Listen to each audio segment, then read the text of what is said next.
जय हिंद दोस्तों। आज हम बात करेंगे हमारे देश के हालात के बारे में, जो हम किसी न किसी पार्टी को, किसी व्यक्ति को कोसते रहते हैं। तो उस विषय में मैंने एक 2 पेजर का एक ये छोटा सा बनाया है, जिसके अंदर मैंने कुछ अपने डिटेल्स वगैरह नोट किए हैं। तो आपको मैं बताता हूँ। हम जो बार बार कभी किसी को दोष देते रहते हैं, उसके बाबत बात कर लेते हैं। तो सबसे पहले भाई, हम लोग गालियां देते हैं कांग्रेस को नहीं भाई, कांग्रेस को ही गालियां देने की बात छोड़ो। केजरीवाल को, बीजेपी को, इसको उसको, किसी को भी गालियां देने की बात ही छोड़ दीजिए। हम सीधी सीधी मुद्दों पे बात करते हैं। मुद्दों में देखिए, हम बतौर वोटर्स जो हम अपना वोट देते हैं, वो गलत इंसान को चुनने के लिए वोट देते हैं। इसलिए बाद में हमें आलोचनाओं की एक दुकान खोल के बैठना पड़ता है। हमें प्रैक्टिकली बातों को रिव्यू करना चाहिए। सबसे पहले हम शुरुआत करते हैं, लाल बहादुर शास्त्री जी की डेथ के बावजूद कांग्रेस को कौन लेके आया? वोटर्स, यानी कि हम लोग। उसके बाद 5000 संतों को जब संसद के गलियारे में गोलियों से भून दिया गया था, उसके बावजूद भी इंदिरा गांधी जी को सत्ता किसने दी थी? हम लोगों ने। किसकी गलती है? हमारी। उसके बाद चीन से ज़्यादा सैन्य शक्तियों में हम सक्षम थे, लेकिन बावजूद उसके गलत नीतियों के चक्कर में युद्ध नीति गलत अपनाई गई। वो किसकी वजह से अपनाई गई थी? और चीन से हारने के बावजूद भी हम लोगों ने कांग्रेस को वोट दिया। तो गलती किसकी? हमारी। चीन से हारे जो ज़मीन लाखों हेक्टेयर, मतलब जितने भी 1000 हेक्टेयर ज़मीन जो उनके पास गई, स्क्वायर किलोमीटर ज़मीन जो उनके पास गई, वो उसका जिम्मेदार कौन? कांग्रेस नहीं, हम। उसके बाद आ जाइए, हिंदुओं को चुन चुन कर नसबंदी करने वाले और मुस्लिमों को अल्लाह की देन बता के बच्चे पैदा करने वाले, उन लोगों को वोट देकर वोट की राजनीति करवाने वाले कौन? हम लोग। फिर आ जाइए, आपातकाल लगाकर जब जयप्रकाश नारायण जी थे, इतने लोकप्रिय नेता थे, उनको कुचलने के लिए एक मुहिम चलाई गई आपातकाल लगा के। तो तानाशाही किसने की थी? इंदिरा गांधी ने। बावजूद उसके भी इंदिरा गांधी को कौन लेके आया? हम लोग। तो गलती किसकी? हमारी। उसके बाद आ जाइए, देश की जनता के टैक्स से जो पैसा, टैक्स कलेक्शन से जो पैसा कलेक्ट हुआ था, और उससे जो बोफोर्स खरीदी गई थी, बोफोर्स तोपें हैं उस टाइम पे राजीव गांधी के समय में, और उसमें इतना बड़ा घोटाला, खरीद फरोख्त का इतना बड़ा घोटाला निकला था, जो बीच में इन लोगों ने ब्रोकरेज वगैरह की थी, खेल खेला था, उसके अंदर घोटाला बावजूद सामने आने के कांग्रेस को कौन लेके आया? हम लोग लेके आए।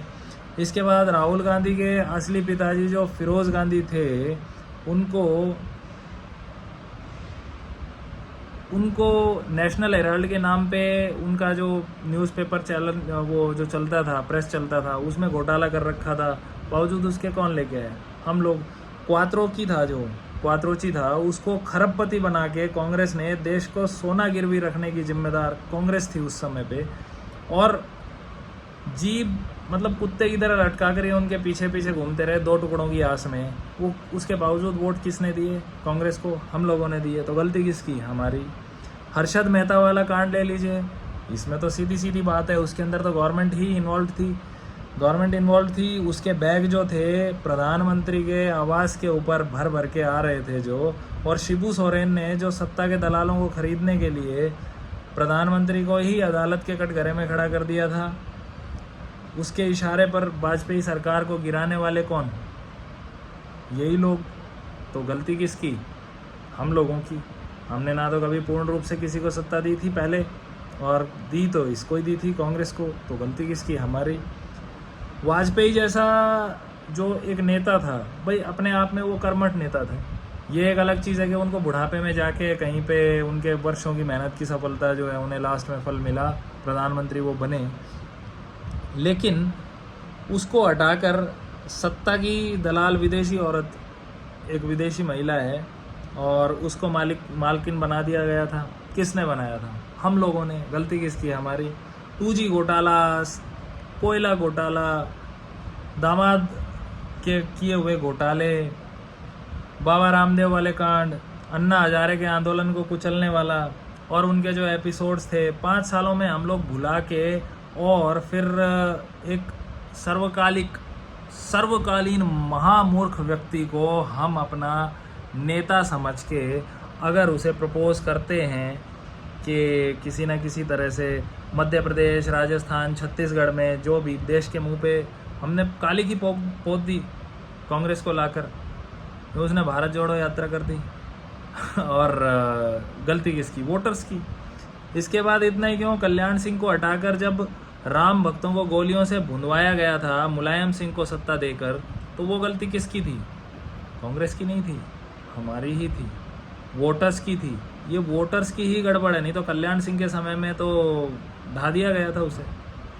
उसके बाद एक नेत्री है मायावती जी, उन्होंने एक स्लोगन निकाला था, तिलक तराजू और तलवार, इनके मारो जूते चार।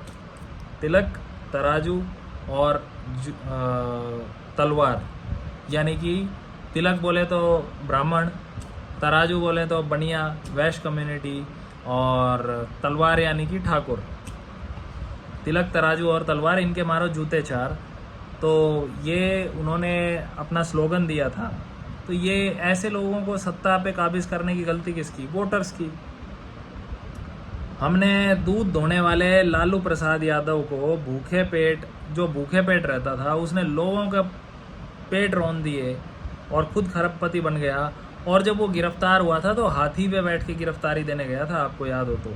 और हम उसके गाजे बाजे के साथ नाचते रहे, देखते रहे। भाई लालू प्रसाद तो अपने आप में एंटिक पर्सनैलिटी है, भाई एंटिक पर्सनैलिटी है, ऐसा कुछ भी नहीं है।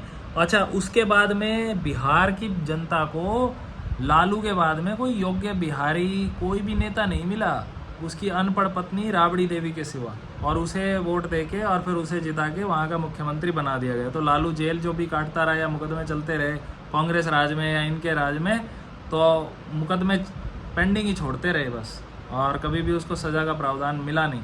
अब भी मिला तो हॉस्पिटल ये वो करा के, और अभी भी अपनी जो ये स्पेशल 26 जो बनाई गई है इंडिया, ये लेके अपना घूम रहे हैं।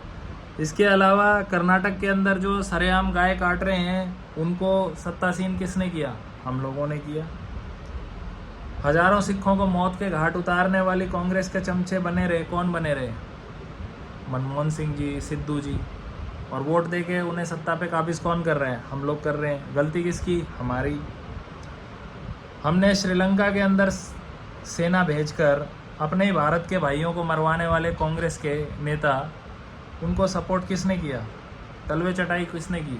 हमने की। गलती हमारी। नहीं तो श्रीलंका में भी तमिल्स थे, और वो तमिल्स जो थे वो हमारे खिलाफ इसीलिए तो हुए थे, और इसीलिए राजीव गांधी को उन्होंने बम ब्लास्ट करके मारा था। कश्मीर के अंदर हिंदुओं को बेदखल कर दिया, और वो अपने ही देश में शरणार्थी बन के रह रहे थे, और बावजूद उसके कांग्रेस को सत्ता में कौन बिठाता रहा? हम लोग बिठाते रहे।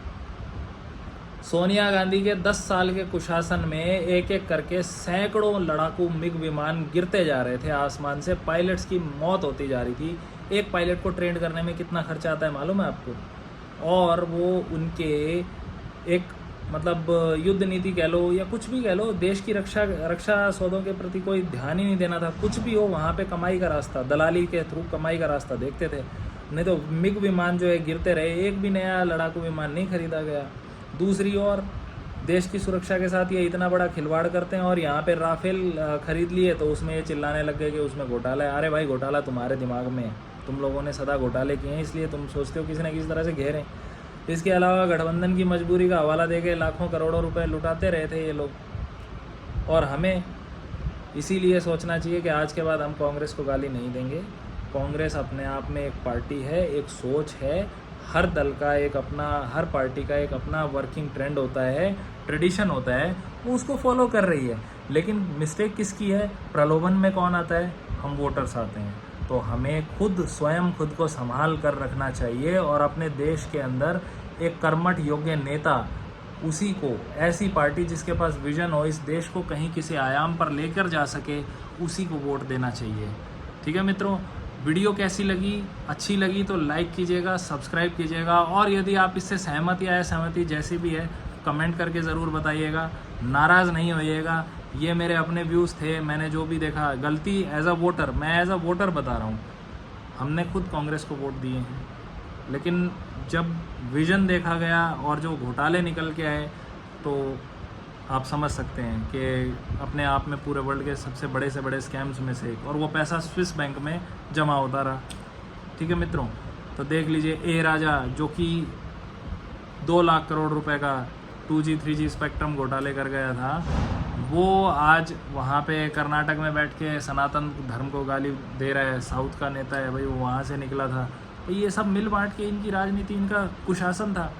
तो दोस्तों संभल के, सोच समझ के वोटिंग कीजिएगा। जब भी आपका स्टेट का इलेक्शन हो, चाहे आपके हमारे देश के इलेक्शन हो 2024 में जब भी आएंगे, तो हमें आज के बाद कांग्रेस को गाली नहीं देनी है। गाली देंगे तो हम खुद को ही गाली दे रहे हैं एक तरह से। अल्टीमेटली बीइंग अ वोटर, हमें हमारी प्रलोभनों की नीयत से या इन सब चीज़ों से दूर हट के हमें रिस्पॉन्सिबल वोटर बनना है, हमारे देश के प्रति, जो हमारे आने वाली जनरेशन्स को संभाल सके, हमारे देश की सुरक्षा, रक्षा और इन सब को अच्छे से देख सकें। ऐसी पार्टी को हम वोट देंगे। ठीक है मित्रों, सब्सक्राइब ज़रूर कीजिएगा दोस्तों चैनल को। अच्छा लगे तो प्लीज़ सब्सक्राइब द चैनल। जय हिंद, जय भारत।